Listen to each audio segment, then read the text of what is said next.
నమస్తే అండి. ఎలా ఉన్నారండి? అంతా బాగున్నారా? నేను కూడా బాగున్నానండి. ఈరోజైతే మరి మా మేనగోడలు ఇంటికి వచ్చామండి. వారు ఒకరికి ఇంటి భోజనం పంపిస్తారన్నమాట. అంటే వాళ్ళ అతిథుల ఇంట్లో అవసరాలైన అమ్మాయి ఉంటే మరి 9 రోజులకి 11 రోజులకి స్నానం చేయించారు.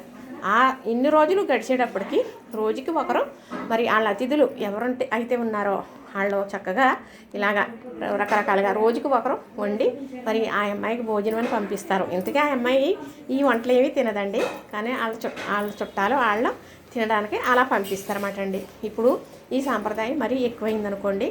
పూర్వం అయితే పెద్ద మనిషి అయిన అమ్మాయికి మాత్రమే అత్తేసరి అన్నం, పెరుగు, గారెలు అవి వండి సేమియా పెట్టేవారు. ఇప్పుడైతే చక్కగా నీసుకూరలో వంటలు వండి పెడుతున్నారన్నమాట అండి. ఈరోజు వండిన వంటలు ఏంటో మీకు నేను చూపించినా మరి చక్కగా చూపిస్తానండి. ఇది బిర్యానీ, ఇది వైట్ రైస్, ఇది చేపల పులుసు, పెరుగు ప్యాకెట్లు, అలాగే చికెన్ కూర అండి, అలానే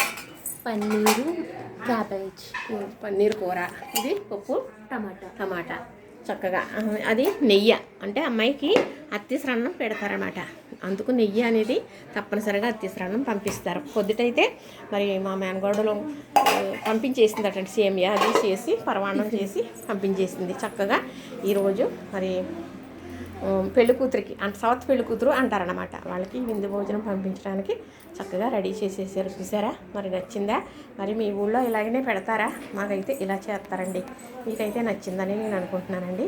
చూసారా కదా? లైక్ చేయండి, షేర్ చేయండి, సబ్స్క్రైబ్ చేయండి.